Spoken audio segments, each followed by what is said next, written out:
Conformément à l'article 1er de la Convention nationale des Nations unies contre la torture et autres traitements inhumains, l'Observatoire congolais des droits de l'homme, l'OCDH, a au cours d'un point de presse dénoncé la récurrence de traitements inhumains infligés aux détenus en violation flagrante de la Convention des Nations unies contre la torture ratifiée par le Congo. La multiplication des cas de décès dans ces lieux de détention sont tout aussi révélateurs de la persistance et surtout le recours systématique à la torture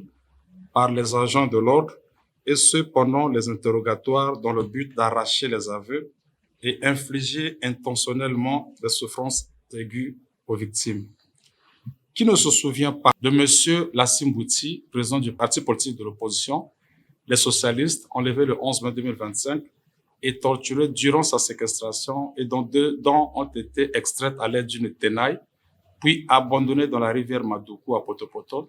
et dont le pronostic vital est actuellement engagé. À cette journée internationale pour le soutien aux victimes de la torture qui vise à sensibiliser le public et à mobiliser la communauté internationale en faveur de la protection des droits humains, l'OCDH exhorte les autorités congolaises à mettre en œuvre les mécanismes nécessaires pour prévenir et réduire les cas de torture.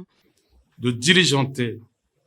la mise en place du mécanisme national de prévention et de la torture, MNP en sigle. Enfin, de mettre en place un mécanisme de surveillance, de prévention systématique sur les méthodes et pratiques d'interrogatoire,